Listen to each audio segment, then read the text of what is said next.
우리가 지난 시간에 열왕기하서 1장에서부터 12장까지 우리가 살펴봤습니다. 12장 이후에 오늘 우리가 요엘이라고 하는 요엘서를 오늘 살펴볼 겁니다. 이스라엘 멸망 직전에 남유다에게 메뚜기라고 하는 큰 재앙이 발생하게 되죠. 그때 남유다 백성이 어떻게 대처를 했는지를 오늘 요엘서를 통해서 살펴볼까 합니다. 먼저 요엘서의 배경입니다. 아모스서 4장 6절에서 11절에는 이런 말씀이 있습니다. 여기에는 조금 아모스 때의 식량난과 그리고 가뭄, 그리고 깐부기와 메뚜기 재앙, 연병, 그리고 전염병이죠. 전쟁이 일어나죠. 아람이 치고 오고 그때 이제 엘리사가 대처하는 부분, 그리고 성읍이 무너지는 이런 사건이 있었는데 이래도 하나님께 돌아오지 않는 이스라엘 백성의 모습이 오늘 아모스에 기록되어 있습니다. 아모스 4장 6절에서 11절 중에 제가 요엘서와 관계가 되는 9절의 말씀을 읽어드리겠습니다. 내가 곡식을 마르게 하는 재앙과 깐부기 재앙으로 너희를 쳤으며 팥중이로 너희의 많은 동산과 포도원과 무화과 나무와 감람나무를 다 먹게 하였으나 너희가 내게로 돌아오지 아니하였느니라. 여호와의 말씀이니라. 여기 말하는 깐부기, 팥중이, 우리 요엘서에 등장하는 너치, 우리가 좀 전에 읽었죠? 그런 모든 것들은 그냥 메뚜기라고 보면 됩니다. 메뚜기의 종류, 메뚜기라고 보시면 됩니다. 하나님께서 이스라엘 민족이 하나님 앞으로 돌아오지 않으니까 하나님께서 재앙도 내려보시고요. 그리고 우리가 예레미야서 우리가 오전에 했죠. 가뭄으로도 주십니다. 이 당시는 엘리야 때 가뭄이 되잖아요. 그죠? 그때 가뭄으로도 줘보시고요. 그리고 그걸 해도 고난 당하고 힘들면 우리가 하나님을 외치겠지라고 생각했지만 외치지 않는 거예요. 그게 또 아람의 군대 아람 왕을 세워갖고 군대를 보내가지고 또 북이스라엘을 치게 하는 겁니다. 그럴 때도 이 북이스라엘이 하나님을 의지하고 하나님을 불러야 되는데 부르지 않았다라는 거죠. 그 당시에 남유다에는 이제 요엘이라고 하는 선지자가 가서 남유다도 비슷한 처지에 있으니까 얘기하는 거죠. 요엘서는 어떻게 보면 이제 하나님께 그만 우리가 우리의 갔던 길을 포기하고 하나님께 돌아가자라는 것이 제목입니다. 우리가 오전에 예레미야서 15장을 통해서 봤을 때 알겠지만 자기의 길로 그냥 계속 한결같이 간댔잖아요. 이제 그 길을 끊고 하나님의 길로 돌아서야 되는데 그런 것을 오늘 요엘 선지자도 얘기하고 있습니다. 보통 선지자의 패턴은 어떤가 하면 어떤 죄를 지면 죄를 책망을 하고요. 그리고 나서 권면을 하고 위로를 하고 그리고 소망을 줍니다. 그렇게 해서 하나님께 돌아가자 라는 형태의 표시인데 오늘 이 요엘서는 우리가 좀 전에 읽었죠. 3절과 4절. 이미 메뚜기 재앙으로 이 남유다가 쑥대밭이 된 겁니다. 이게 죄를 책망이 없습니다. 요엘 선지자는 죄의 책망은 없지만 이제 그렇게 힘든 상황에서 우리가 이렇게 힘드니까 우리가 하나님께 돌아갑시다. 라고 하는 권면과 위로 그리고 소망의 미래적인 메시지를 보여주면서 오늘 하나님께 돌아가자라고 말하고 있습니다. 지금 요엘 선지자 때가 남유다 어느 시대인고 하면 잘 보시면 아달라라고 하는 그죠? 이 여왕이 집권했을 때 이때 아달라가 어떻습니까? 그 북이스라엘의 많은 자기의 그 아합 집안이 예후 집안에 의해서 쑥대밭이 되고 나서 남유다에 있는 다윗 왕가를 다 죽이려 하는데 한 명 살죠. 요아스라고. 요아스 한 명을 우리가 지난 시간에 우리가 했어요. 요아스를 한 명이 살고 그때 여호야다라고 하는 대제사장이 요아스를 데리고 7년 동안 있다가 종교 개혁을 하는 그점에 오늘 요엘 선지자가 등장했다라고 보시면 될 것 같습니다. 오늘 요엘서의 개요는 이렇습니다. 시기는 여호야다의 아마 개혁으로 보일 것 같습니다. 우리 13절과 요엘서 13절과 14절을 같이 읽어보겠습니다. 제사장들아 너희는 굵은 배로 동이고 슬피 울지어다. 제단에 수종드는 자들아 너희는 울지어다. 내 하나님께 수종드는 자들아 너희는 와서 굵은 베옷을 입고 밤이 새도록 누울지어다. 이는 소재와 전제를 너희 하나님의 성전에 드리지 못함이로다. 너희는 금식일을 정하고 성회를 소집하여 장로들과 이 땅의 모든 주민들을 너희 하나님 여호와의 성전으로 모으고 여호와께 부르짖을지어다. 아멘. 이게 오늘 이게 13절과 14절에는 성전에 다 모여서 하나님 앞에 회개하자라고 하는 메시지입니다. 그런데 대상을 보시면, 그죠? 여기 대상자들이 나오죠. 제사장, 그리고 장로, 그리고 주민, 그리고 성전에 있는 모든 사람들을 성전에 모아라 라고 하는 것이 메시지입니다.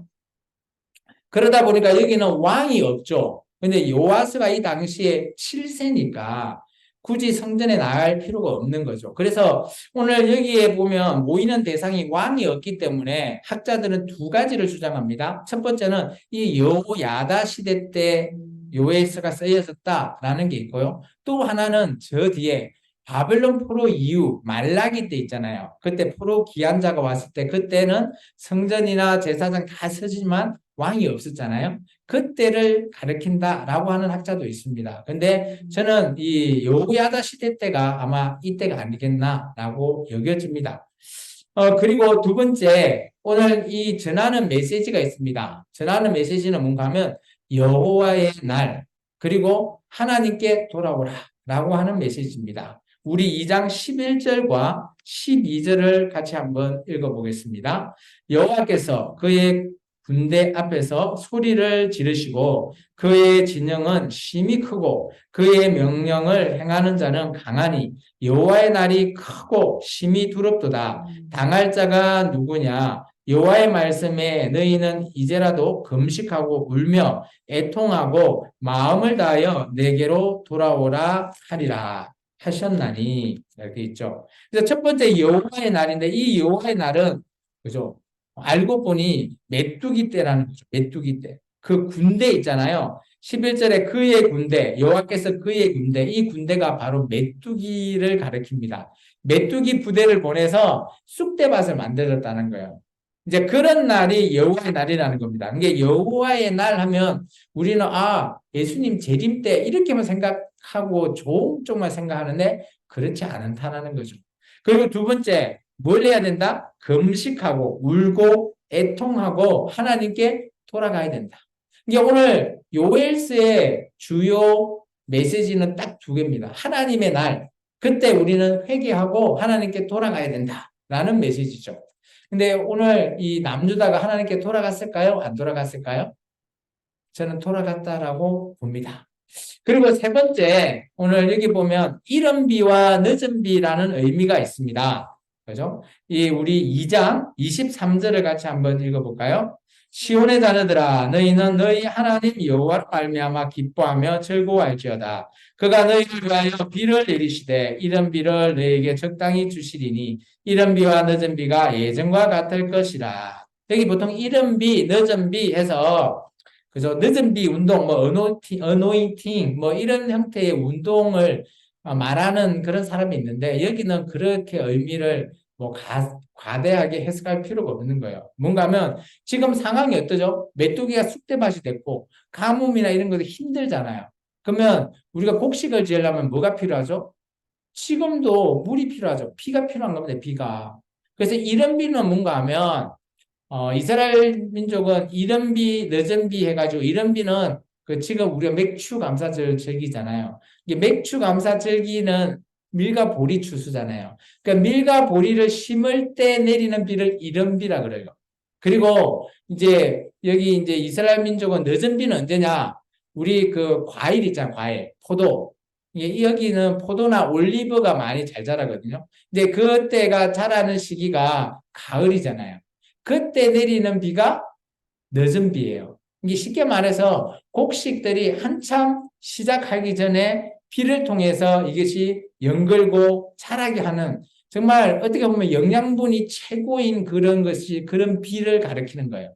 근데 여기서 이제 그것을 예전과 같이 하겠다. 예전이면 언젠가 하면 지금 가뭄 때 들어 있거든요. 그래서 가뭄 이전으로 그 피를 주겠다라는 거죠. 어떻게 하면 너희가 회개하고 하나님께 돌아오면 준다라는 의미예요. 이게 메뚜기 같은 경우도 기승을 부리는 거는 가뭄 현상이 심할 때 기승을 부린다고 합니다.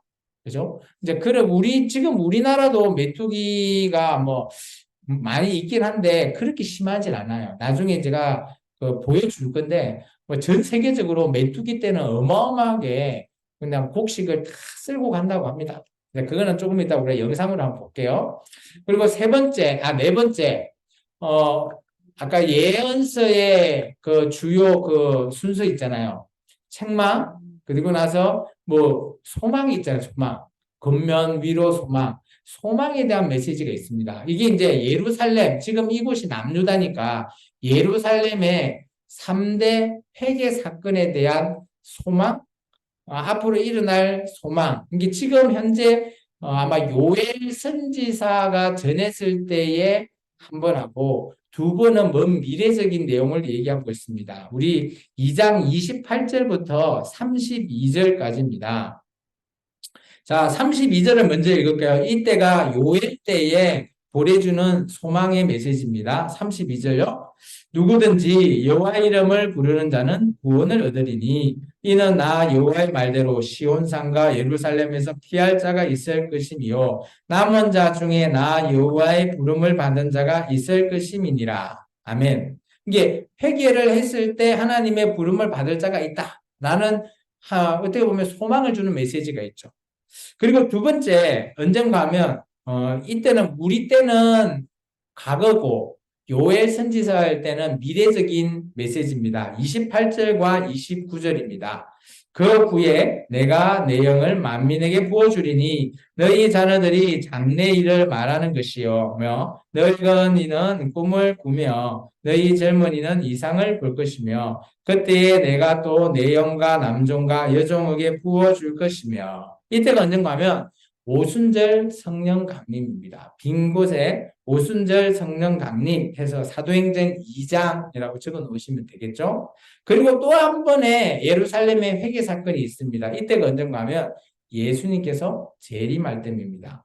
30절과 31절입니다. 내가 이적을 하늘과 땅에 베풀리니 곧 피와 불과 연기 기둥이라 여호와의 크고 두려운 날이 이르기 전에 해가 어두워지고 달이 핏빛같이 변하려니와 이때가 예수님이 재림할 때 예루살렘이 회개할 거다라는 것이 있죠. 이건 계시록 11장 보면 두정인 사건 이후의 모습이라고 보시면 됩니다. 이게 지금 보면 요엘 선지자가 미래적인 메시지를 포함하고 있죠. 그리고 마지막 다섯 번째, 열국에 대한 심판과 미래 사건을 제시하고 있습니다. 우리 3장 12절부터 끝절까지인데요. 우리 12절만 먼저 한번 읽어보겠습니다. 사면의 민족들아, 11절과 12절요. 사면의 민족들아, 너희는 속히 와서 모일지어다. 여호와여 주의 용사들로 그리로 내려오게 하옵소서. 민족들이 일어나서 여호사밧 골짜기로 올라올지어다. 내가 거기에 앉아서 사면의 민족을 다 심판하리로다. 여기 사면의 민족, 줄을 긋고 열국이라고 하면 됩니다. 이게 이 땅에 있는 모든 나라, 그때 모든 나라가 어떻게 한다고요? 여호사밧 골짜기에서 심판을 받는다라는 것을 말하고 있습니다. 그리고 나서 미래 사건을 조금 보면요.